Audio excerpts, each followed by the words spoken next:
नमस्कार, the edge show the newsroom argues में आपका स्वागत है। मैं हूं आपके साथ प्रमोद तिवारी। आज हम फिर एक ट्रेंडिंग टॉपिक कह लीजिए, एक गंभीर विषय कह लीजिए, उसके साथ उस पर चर्चा करने के लिए यहाँ पर मौजूद हैं। और वो विषय है, अगर आपने सोनम रघुवंशी का केस सुना होगा, उसी केस से मिलता जुलता है। वही, बस शहर बदल दीजिए, जगह बदल दीजिए, नाम बदल दीजिए, कहानी वही है। दो फियांसे वो बाहर घूमने गए थे। जो लड़की हैं वो अपने प्रेमी के साथ मिल के लड़के को हील से ढकेल देती हैं, उनकी मौत हो जाती है। बाद में कही ये जाती है कि सेल्फी ले रहे थे, पैर स्लिप हो गया, वो नीचे गिर गए खाई में, जिससे उनकी मौत हो गई। फिलहाल पुलिस ने लड़की और उसके प्रेमी दोनों को अरेस्ट कर लिया है। उसी पर हम आज चर्चा करेंगे कि आखिर भरोसे का कत्ल बार बार क्यों हो रहा है, क्यों इस तरीके की घटनाएं जो हैं आजकल बढ़ गई हैं। गलती किसकी है? क्या परिवार की गलती है जो लोगों की बात नहीं सुनते, या फिर लोगों की गलती है जो अपने मन की बात किसी को बताते नहीं हैं और इस प्रकार के कृत्य को चुनते हैं? तो चलिए सबसे पहले न्यूज़ रूम में चलते हैं। इस घटना को विस्तार में समझेंगे, और इस घटना को विस्तार में समझने के लिए हम जाएंगे अपनी सहयोगी नंदिनी के पास। नंदिनी, एक बार हमारे दर्शकों को हाय कह दीजिए and please explain the entire issue. क्या हुआ, क्या था? तो ये जो केस है प्रमोद, ये पुणे का केस है। केतन अग्रवाल जो है इसमें जो है मेन कैरेक्टर हैं। उनकी उम्र जो है 26 साल है और वो पुणे में ही एक well known real estate family से आते हैं। उनकी सगाई फरवरी 2026 में ही कर दी गई थी सिया नाम की लड़की के साथ, और उनकी जो शादी थी वो नवंबर 2026 यानी इसी साल नवंबर में होने वाली थी। अब पूरा मामला ये है कि ये जो पूरा मामला है ये 18 जून का मामला है, जब 18 जून को सिया और केतन दोनों लोहागढ़ फोर्ट पे जाते हैं महाराष्ट्र में ही। और ऐसा क्लेम किया जाता है कि केतन, वो लोग ट्रैकिंग वगैरह करते हैं और केतन डिसबैलेंस हो जाता है और वो नीचे गिर जाता है और उसकी मौत हो जाती है। लेकिन जब केतन के परिवार वालों को ये बात पता चलती है तो उन्हें ये बात विश्वास नहीं हुई, क्योंकि केतन जो थे वो एक प्रोफेशनल ट्रैकर थे, वो ट्रैकिंग करते रहते थे। तो उनके परिवार के लिए ये मानना कि वो गिर गए ट्रैकिंग करते हुए और डिसबैलेंस हो गया, तो वो उन्हें विश्वास नहीं हुआ। तो पुलिस की प्रोब हुई, सारा जब इन्वेस्टिगेशन हुआ तब इनिशियल रिपोर्ट्स में ये पता चला कि सिया और सिया का एक क्लोज कांटेक्ट था चेतन चौधरी। उन दोनों के बीच में बातचीत होती थी और कुछ टेक्स्ट और मैसेजेस के ज़रिए पता चला पुलिस को कि सिया इस शादी से खुश नहीं थी, इस सगाई से खुश नहीं थी और वो ये शादी नहीं करना चाहती थी। और चेतन और सिया ने मिलकर एक प्लान बनाया था कि वो केतन का जो गेम है उसे ख़त्म कर देंगे, केतन को अपनी स्टोरी से बाहर निकाल देंगे और उसे मारने का प्लान बनाया था। अब जब ये सारा मामला सामने आया तो आज यानी 23 जून को सिया को और चेतन दोनों को अरेस्ट कर लिया गया है। जो केतन की फैमिली है वो अब ये भी क्लेम कर रही है कि सिर्फ 18 जून ही नहीं, 14 जून को भी सिया ने केतन को मारने की कोशिश की थी, वही उसी लोहागढ़ फोर्ट पे। तो अगर आप इस केस के डिटेल्स को सुनेंगे और समझने की कोशिश करेंगे तो बहुत हद तक मिलता जुलता है सोनम रघुवंशी और राजा रघुवंशी वाले केस में। वहाँ भी कुछ ऐसा ही था, शादी से नाखुश थी सोनम, वो दोनों अपने हनीमून पे जाते हैं और मेघालय में वहाँ पे उनकी खबर आती है कि दोनों जो हैं वो गायब हो चुके हैं। और दोनों गायब, उसके बाद सोनम रघुवंशी मिल जाती हैं, राजा रघुवंशी का पता नहीं चलता। उसमें भी बात, सारी डिटेल्स आपको पता ही है। मैं सौहार्द के पास जाऊँगा। सौहार्द, क्यों आखिर आजकल रिश्तों में भरोसे का कत्ल हो रहा है? क्यों लोग खुल के अपनी बातें नहीं रखते हैं सामने? अगर नहीं माने शादी करने का, आप मत करिए, आप मना कर दीजिए। क्यों आजकल ऐसी घटनाएं बढ़ गई हैं? देखिए, सबसे पहले मैं कहूँगा कि विनाश काले विपरीत बुद्धि। सबसे बड़ी बात है कि उन माताओं का जो सोचती हैं अपने लिए बहू लाना, और उन युवाओं का मतलब सपना जो है एकदम चकनाचूर होता जा रहा है। सपना छोड़िए, उनके अंदर डर का वो माहौल बन चुका है कि आजकल युवा शादी करते समय सोच रहा है, वो माँ सोच रही हैं कि हम ये शादी कर रहे हैं तो अपने बच्चे का घर बसा रहे हैं कि उसका घर हम उसको मतलब कि मौत को मुंह में झोंक रहे हैं। किस पे भरोसा करें? आप इस तरीके की लगातार घटनाएं आ रही हैं। इसके पहले भी हमने इसी ऐसे ही टॉपिक पे बात किया था, तो उस पर काफ़ी नारी शक्ति जो हैं वो नाराज़ हो गई थी। लेकिन मैं फिर वही कह रहा हूँ, लगातार इस तरीके के जो ये मामले आ रहे हैं, इस पर वो लोग क्या कहना चाहेंगे? आप समझिए, सबसे ज़्यादा ये इस तरीके से हो रहा है कि अगर वो लड़का पैसे वाला है तो ये चीज़ें पहले कोशिश होती है कि किस तरीके से उस उससे कनेक्ट हुआ जाए, उसे इस जाल में फंसाया जाए, और उसके बाद उनके दिमाग में यही चल रहा था कि हम इससे शादी करके उसके बाद इसको रास्ते से हटा करके, और हमें फिर क्या कहते हैं, जाहिर सी बात है पति के बाद जो है धन संपत्ति पे महिला का अधिकार होता है, और उसके बाद वो आगे। तो अगर यही चीज़ आपको करना होता है तो ये आप फिर शादी करती क्यों हैं? इस तरीके के तमाम ऐसे मामले हो गए हैं। तो ये बेहद दुखद है, और ऐसी चीज़ों पे रोक लगने की आवश्यकता है। मैंने देखिए इसका एक दूसरा पहलू भी है, ठीक है हम इसमें जेंडर में नहीं जाएंगे, लेकिन अगर लड़की ने कुछ किया है तो उसके साथ एक लड़का भी था जो इस प्लान में शामिल था, तो हम किसी जेंडर विशेष की बात नहीं करेंगे। साक्षी, क्यों, आपको क्या लगता है आजकल भरोसे का कत्ल क्यों हो रहा है रिश्तों में? सबसे पहले ये केस समझते हुए 2 बार आपने किसी को मारने की कोशिश की है। इतना कहाँ गैप आ गया है बच्चों और माँ बाप में कि इतनी बड़ी फैमिली, इतना ओपन माइंडसेट, उसमें भी आप ये नहीं बता पा रहे हो कि आपको शादी नहीं करनी है, आपको दूसरे घर में शादी करनी है। एटलीस्ट मर्डर मत करो। सोनम रघुवंशी, उसके बाद लाइन से ऐसे केसेस आ गए, जेंडर बायस नहीं होके, बट किसी का मर्डर करना is not a solution. Just speak up, you don't want to marry, you don't want to get married, just speak up guys.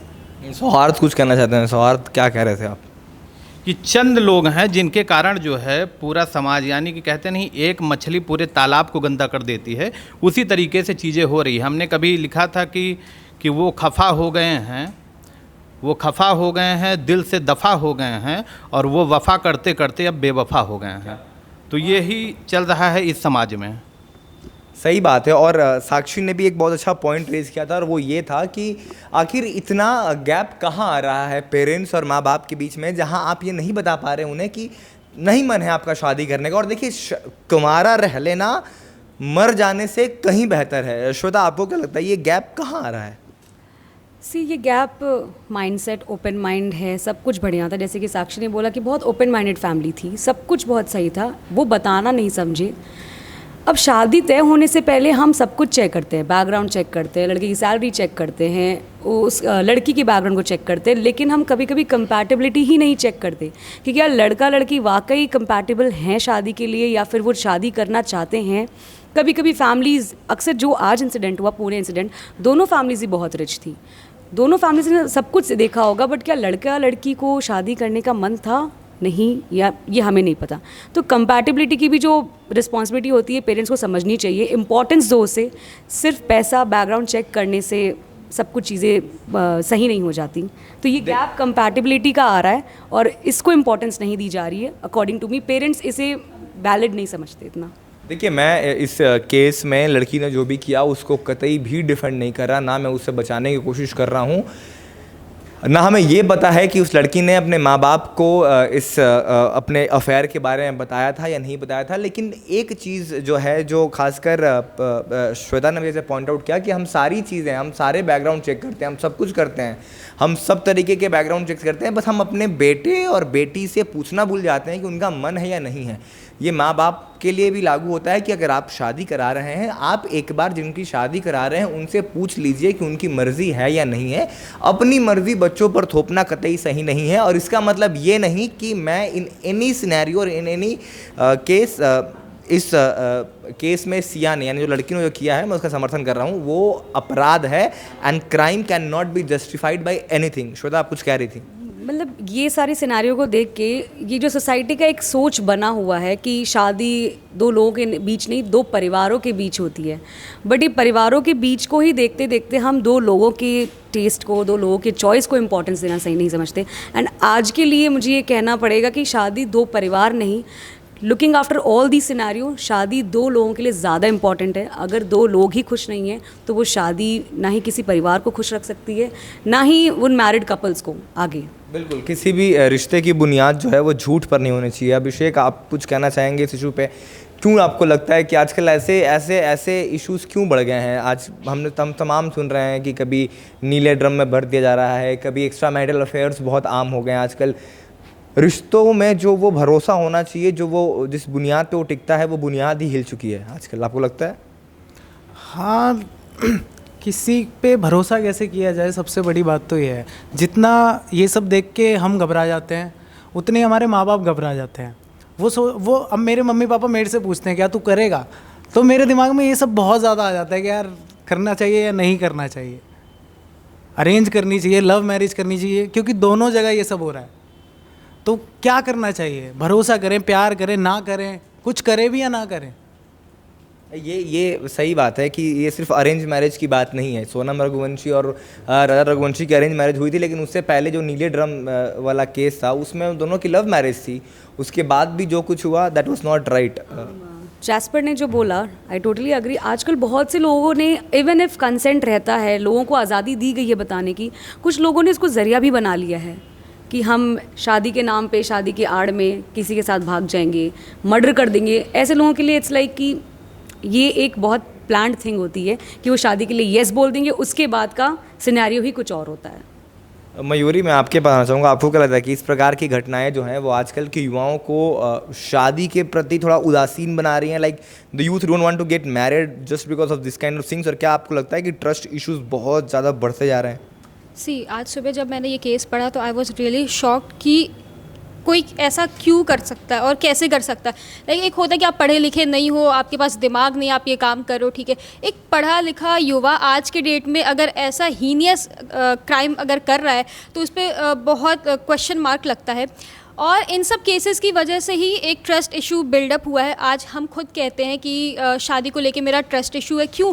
क्योंकि आप सुबह उठो तो आप देखते हो कोई कुकर में बॉईल हो गया, कोई फ्रिज में जा रहा है, कोई सूटकेस में जा रहा है, कोई कहीं जा रहा है, कोई किसी को कोई पहाड़ से धक्का मार रहा है और फिर उसकी पूरी लाइफ ख़त्म कर दे रहा है। तो ट्रस्ट इशूज़ यहीं से बिल्डअप होता है।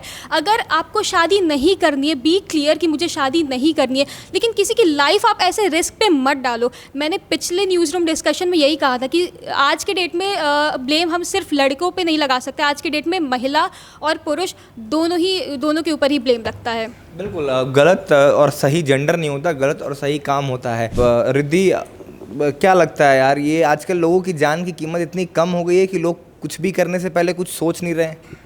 बिल्कुल सही बात है। और मुझे लगता है कि पेरेंट्स लड़कियों की बहुत ज़्यादा सिक्योरिटी देखते हैं शादी करने से पहले, फाइनेंशियल स्टेटस देखते हैं, कास्ट देखते हैं, फैमिली सही है या नहीं देखती है। बट आई थिंक कि हम लोग बहुत फेल हो रहे हैं ये देखने के लिए कि क्या हमारे बॉयज़ सिक्योर है या नहीं है, क्योंकि इतने सारे केसेस आ रहे हैं जहाँ पे लड़कों का मर्डर हो जाता है जाके, और हमारा बैकग्राउंड, शायद क्या फैमिलीज़ बैकग्राउंड चेक करने में, लड़कियों को परखने में फ़ेल हो रही है कि हमारे बेटे के साथ ऐसा किया जा सकता है। सो आई थिंक दैट इज़, मुझे लगता है कि फैमिलीज सब चीज़ परखने में सही होती हैं, बस वो इंसानों को परखना भूल जाते हैं, और खासकर उन इंसानों को जिनका सही होना सबसे ज़्यादा ज़रूरी है। प्रतिभा, अब तक तो आप इनको पहचान ही गए होंगे। एंड प्रतिभा, क्या आपके ओपिनियन है इन तरीके के तमाम केसेस को लेके? मैं ऐसे केसेस सुन के ही शॉक्ड हो जाती हूँ कि मतलब मुझे लगता है कि आप अपने घर वालों को अपनी किसी चीज़ के लिए मना नहीं कर पा रहे हैं कि आपको इस लड़के से शादी नहीं करनी, या आपको शादी ही नहीं करनी, या आपको कोई और पसंद है। आप ये अपने पेरेंट्स के पास बात पहुँचा नहीं पाते हैं। इससे आसान आपको मर्डर करना लग रहा है। उसके बाद की कॉन्सिक्वेंसेस आपने कभी नहीं सोची कि हाँ, अगर मैं मर्डर कर रहा हूँ, ठीक है, आप में इतना गट्स आ गया कि आपने किसी को मार दिया, लेकिन आप उससे पहले ये नहीं सोच रहे हैं कि अगर आप फिर पकड़े गए तो क्या होगा, उनके परिवार वालों के साथ क्या उन पे क्या बीतेगी। मतलब आप कन्वे नहीं कर पा रहे अपने पेरेंट्स के साथ, अपने पेरेंट्स के साथ बैठ के बात नहीं कर पा रहे कि मुझे शादी नहीं करनी, मुझे नहीं पसंद लड़का, मैं अभी अब कुछ और करना चाहती हूँ, वॉट एवर रीज़न इज़। लेकिन आपको ये इतना आसान लग रहा है किसी को मार देना, किसी की ज़िंदगी ख़त्म कर देनी। वो उसने पढ़ाई की, उसके पेरेंट्स ने उसको पाला पोसा, उनसे क्या उन पे बीत रही होगी, ये कोई क्यों नहीं सोचता है। बिल्कुल सही बात है। हम इतने हैवान किस्म के इंसान लोग कैसे बनते जा रहे हैं कि हम इंसानियत भूलते जा रहे हैं। Mayuri wanted to add something. Mayuri, जैसे प्रतिभा ने अभी बोला कॉन्सिक्वेंसेस की बात की, तो मैं ये बोलना चाहती हूँ कि इसमें शायद थोड़ी सी गलती एडमिनिस्ट्रेटिव पावर की भी है। लोग जब इतना गंदा, इतना हीनियस अगर क्राइम कमिट कर रहे हैं तो शायद उनको डर नहीं है एडमिनिस्ट्रेटिव का कि इसके बाद मुझे जेल में जाना होगा, जेल की रोटी खानी होगी, जेल का हवा खाना पड़ेगा। तो एक बहुत ही पावरफुल और एक बहुत ही स्ट्रॉन्ग एडमिनिस्ट्रेटिव कुछ तो लॉ आना चाहिए ताकि लोगों के मन में डर हो कि नहीं, ये अगर मैं कमिट करने जा रहा हूँ या जा रही हूँ क्राइम, तो इसका बहुत ही बुरा खामियाजा मुझे भुगतना पड़ सकता है। तो आई थिंक कि लॉज कुछ बहुत ही पावरफुल लॉज इनिशिएटिव सरकार को लेना चाहिए इस पे। वैलिड पॉइंट है। हालांकि हमारा आज का डिस्कशन एक्स्ट्रा मैरिटल अफेयर्स के ऊपर है नहीं, लेकिन मैं फिर भी ये सवाल पूछना चाहूँगा कि क्या जब 498 if I am not wrong, 498 था ना वो एक्स्ट्रा मैरिटल अफेयर्स का जिसको डीक्रिमिनलाइज किया गया। तो क्या एक्स्ट्रा मैरिटल अफेयर्स के जो केसेस हैं क्या उन्हें वापस से क्रिमिनलाइज करने की आवश्यकता है, या फिर ऐसा लगता है कि नहीं ये कहीं ना कहीं पर्सनल चॉइसेस का जो है वो उल्लंघन हो जाएगा? Nandini, what do you think, should we legitimize extra marital affairs और should we like change the status quo और हम वापस पहले के पोजीशन में चले जाएं जहां चीटिंग करना, एक्स्ट्रा मैरिटल अफेयर करना was a crime? It is definitely a crime, क्योंकि आई मीन ये कोई स्कोप नहीं होता कि अगर आप किसी के एक शख्स के साथ अगर आप रिश्ते में हैं तो आपको फिर दूसरा इंसान मिल जाए और आप उसके साथ रिश्ते बनाने लग जाए। No, that's not fair and I think it is a crime, it should be a crime, it has to be a crime. And जैसा कि सबने कहा कि ट्रस्ट टूटना एक बहुत ही ज़्यादा बड़ा बात होता है। आप खुद देख लीजिए, केतन जो है उसी लड़की के साथ गया जिस पे वो ब्लाइंडली ट्रस्ट करता था, वो जिसको अपना लाइफ पार्टनर बनाने वाला था, वो ब्लाइंडली ट्रस्ट करता था इसलिए उसके साथ गया। तो I don't think it is justified. And one more thing I want to add, Siya जिसकी हम बात कर रहे हैं, she is only 20 years old। तो आप खुद सोचिए कि 20 years में एक इंसान पूरी तरीके से उसके अंदर मैच्योरिटी भी नहीं आती, और मैच्योरिटी भी नहीं आती और आप इतना बड़ा स्टेप ले ले, तो मतलब what is the mindset? I don't understand. ये बहुत वैलिड पॉइंट रेज किया है नंदिनी ने। और एक और चीज़ जो निकल के सामने आती है वो ये कि आप जिससे शादी करने वाले होते हैं आप उस पर फिर बहुत ज़्यादा ट्रस्ट करते हैं, बहुत ज़्यादा मतलब ब्लाइंडली ट्रस्ट करते हैं, और वो अगर आपके साथ ऐसा कर दे, आपका पार्टनर, आपका स्पाउस या आपका फियांसे जिससे आपकी शादी होने वाली है, अगर वो आपके साथ ऐसा कर दे तो सही में it's like very very very disappointing. Aadi, what's your take on this entire episode और फियास्को और इंसिडेंट? देखिए, सबसे बड़ा दिक्कत ये हो रहा है ना कि आजकल ये समझ नहीं आ रहा है कि आदमी ट्रस्ट, विश्वास किस पे करे। एक तरफ दो सिनेरियो हो जाता है। एक तरफ मम्मी पिताजी कहते हैं कि अरेंज मैरिज करो, लव मैरिज मत करो, आज और जब आप अरेंज मैरिज की हकीकत देखते हो 6 महीने के बाद डिवोर्स हो जा रहा है, बहुत तरीके की लड़ाइयाँ दोनों में होती है। वो तो लव मैरिज में भी हो रहा है। हाँ, फिर जब आप लव मैरिज करते हो तो दो ही कई महीने के बाद जो है दोनों के रिश्तों में खटास आ जाता है, कोई तीसरे का एंट्री होता है, फिर कहते हैं कि नहीं ये तो दूसरा, इसको मार ही देते हैं।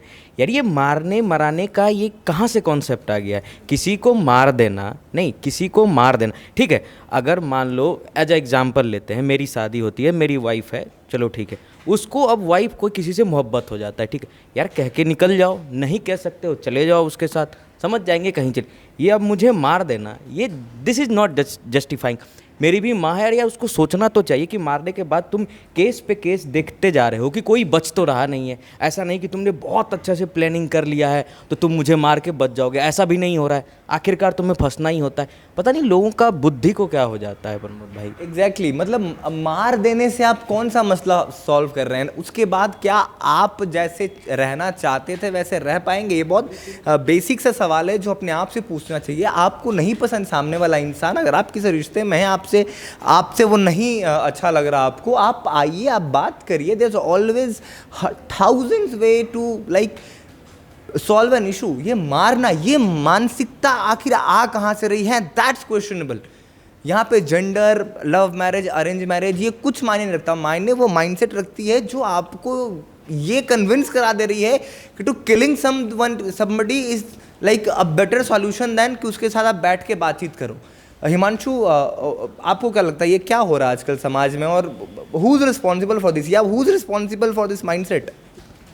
देखिए, जब हम सुरक्षा की बात करते हैं तो महिलाओं की बात करते हैं, जो कि गलत भी नहीं है, होनी भी चाहिए। लेकिन हमें ये भी देखना चाहिए कि हमें पुरुषों की सुरक्षा की भी बात करनी चाहिए। हमारे समाज में पुरुषों को हमेशा रक्षक के रूप में देखा जाता है, लेकिन समझना ये चाहिए कि पुरुष भी पीड़ित हो सकता है। पुरुष का भी हर एक लेवल पर जो है शारीरिक शोषण या मानसिक शोषण होता है। पुरुष भी जो हैं एक तरह से शिकार हैं, उनके साथ भी वो भी पीड़ित हैं। लेकिन हमें ये समझना चाहिए कि हमेशा हमें महिलाओं के बारे में ना सोच के पुरुषों के बारे में भी सोचना चाहिए। क्योंकि क्या है कि अब ये सोच बनी हुई है कि लोग, पुरुष सोचते हैं कि मैं रक्षक हूँ। अब वो रक्षक वाली जो सोच है वो उसको चेतावनी के जो संकेत होते हैं ना, वो भी समझने में रोकती है। तो मेरा ये मानना है कि पुरुष सुरक्षा की बात भी होनी चाहिए, क्योंकि सुरक्षा कोई जेंडर नहीं होता, न्याय का कोई जेंडर नहीं होता। बिल्कुल सही बात। सुरक्षा और न्याय इन दोनों का कोई जेंडर नहीं होता और समाज में रहने वाले हर एक इंसान को सुरक्षा और जेंडर की सुरक्षा और न्याय की आवश्यकता है। एक और अच्छा, मैं दो आदित्य के बीच में फंसा हुआ हूँ इस वक्त। एक पुराना आदित्य पहला कुछ कहना चाहता है, मैं सुन लेता हूँ। आदि अच्छा, एक बात प्रमोद भाई, मेरा सवाल आपसे है कि जिसको मान लीजिए किसी की बीवी ने किसी अपने हस्बैंड को मार दिया, ठीक है, आप यहाँ एक चीज़ नोटिस कर रहे हो कि दोनों में कोई दुश्मनी नहीं है। बिल्कुल। मर्डर या फिर ऐसी जो वारदात होती है वो कब होती है? दुश्मनी में किए, उसको मार दिया। यहाँ पे कोई दुश्मनी नहीं है, एक ही छत के नीचे रह रहे हैं। अब कोई तीसरे का एंट्री है या पहले से ही किसी तीसरे का एंट्री है जो कि माँ बाप ने समझा नहीं या फिर वो लड़की बोल नहीं पाई, और उसके बाद ऐसा होता है कि दोनों का शादी हो जाता है और फिर वो बॉयफ्रेंड और गर्लफ्रेंड मिलके, इसका यहाँ पे कोई दुश्मनी नहीं है। मुझे ये नहीं समझ में आ रहा है कि मार के आप भाग भी तो सकते हो। संसार में बहुत लोग भागते हैं, निकल जाओ कहीं यार। क्या सौरभ भाई, इस पर क्या कहना है आपका? पहली बात, ये चीज़ें अगर करनी है, उनको मौत के घाट उतारना ही है, तो इतना हंगामा बाद में करने से बेहतर है कि आप पहले ही कर लीजिए, ठीक है। और यहाँ पे जो ये सारा मामला है ना, तो सबसे मेन ये है कि यहाँ पे लालच और हवस, ठीक है, और अविश्वासघात, ये तीनों चीज़ों के ऊपर है। यहाँ पे लालच की बात हो रही है, उनको बस लालच था, इस वजह से अमीर लड़का था, इस वजह से उन्होंने शादी कर ली। नहीं, शादी तो इसमें भी नहीं हुई, शादी के पहले की ये घटना है। वो अभी नवंबर में शादी होनी थी उनकी, शादी अभी हुई नहीं थी। वो शादी के पहले ही उन्होंने अपने लवर के साथ मिलकर, हाँ ठीक, लेकिन मतलब यही था ना कि शादी होने वाली थी, तो इसीलिए किया गया था क्योंकि वो पैसे वाला लड़का था, तो उनके दिमाग में यही सब प्लान चल रहा था। तो अगर आपको यही सारी चीज़ें करनी थी तो जाहिर सी बात है जिसके साथ प्लान बना के उनको मौत के घाट उतार दिए हैं उसी से शादी कर लेती। लेकिन मेन वहाँ पे लालच था, हवस था, उसी कारण ये सारी चीज़ें हुई हैं। अब बेटे को मार देना, किसी की माँ को ऐसे छोड़ देना और अपने मतलब के लिए, जहाँ पे आपका मतलब भी पूरा नहीं हो रहा है, आपको भी फंसना ही है, लेकिन आप एक विक्टिम कार्ड खेल के किसी को ऐसे नहीं मार सकते हैं, मेरा ये कहना है। हम बस उम्मीद कर सकते हैं कि ऐसे मामले, ऐसी घटनाएं आगे और ना हो, और हम उम्मीद करते हैं कि इस मामले में केतन को जो है वो न्याय मिले। अंतिम में बस इतना ही कहूँगा कि आप अपने अब तो उसकी मौत हो गई है, अब न्याय मिलके क्या होगा? बट जस्टिस तो मिलना जस्टिस मिलना चाहिए, आई अग्री, बट किसी की जान चली गई। हम इतना लेट क्यों रियलाइज़ करते हैं इन चीज़ों को कि किसी की अगर जान चली जाती है उसके बाद हम उठते हैं कि हाँ अब उसे जस्टिस मिलना चाहिए। can't read someone's mind. Exactly, but यही इसका मोटिव है कि इस एपिसोड का भी मोटिव यही है कि अगर सामने वाला इंसान को इस तरह की प्लानिंग कर रहा हो तो वो उसे पहले ही रोक कर एटलीस्ट कर दे, शायद उससे ये केसेस कम हो सकते हैं। Shweta wants to add something. Shweta wanted to add something. The only thing I wanted to say right now is कि हम intention नहीं देखते किसी का, and I feel बहुत हो गया कुंडली मिलाना, बहुत हो गया स्टेटस चेक करना। कुंडली बाद में मिल जाएगी, स्टेटस भी बाद में मिल जाएगा, पहले आप इंटेंशन जान लो, अरेंज मैरिज हो, लव मैरिज हो, कि सामने वाले का इंटेंशन क्या है आपसे शादी करने के लिए। Intention is very important. बिल्कुल, इंटेंशन इज़ वेरी इंपॉर्टेंट। और मैं भी यही कह रहा था कि केतन सिर्फ 26 साल का था, अभी उसकी ज़िंदगी बाकी थी, अभी उससे दुनिया देखना बाकी था। वो अपने जीवन का एक नया अध्याय शुरू करने जा रहा था और उस शुरुआत से पहले ही उसके जीवन का अंत हो गया। And this is very sad. 20 साल की लड़की इतना बड़ा, इतना ड्रास्टिक कदम उठाती है। एज अ सोसाइटी हम कहाँ आ रहे हैं, हमें इस पर चिंतन करने की आवश्यकता है, आत्ममंथन करने की आवश्यकता है। और मैं फिर से एक बार जितने भी like to all the young girls and boys out there, मैं सबसे एक ही अपील करूँगा कि if you are getting married to somebody, आप दुनिया की तमाम चीज़ें एक तरफ रखिए, आप आपस में मिलिए, आपस में बातचीत करिए, एंड मेक श्योर, आप 1000 बार पूछिए सामने वाले इंसान से that if they have somebody in their life, no problem, walk out of their life man. I mean, आपकी ज़िंदगी किसी एक रिश्ते से काफ़ी ज़्यादा बड़ी है। आपकी ज़िंदगी किसी एक रिश्ते पे जो बनने वाले हैं, जो बना भी नहीं है, उस पर नहीं टिकती। ज़िंदगी रहेगी तो ऐसे रिश्ते बहुत से आएंगे। और जो लोग इस तरीके की मानसिकता के हैं, जिन्हें शादी नहीं करनी हो, मना कर दें यार। मना करना मारने से ज़्यादा आसान है। अगर आपके अंदर किसी को मारने का गट्स है, मना करने का भी गट्स होगा। And on this note I hope कि चीज़ें समाज में बेहतर हों, हम एक बेहतर समाज की तरफ बढ़ें।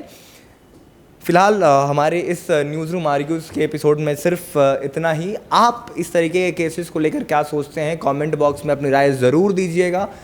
तमाम खबरों के लिए देखते रहिए दी एज। फिलहाल इस एपिसोड में इतना ही। वीडियो जर्नलिस्ट अनिरुद्ध प्रताप सिंह के साथ मैं प्रमोद तिवारी, नोएडा, दी एज।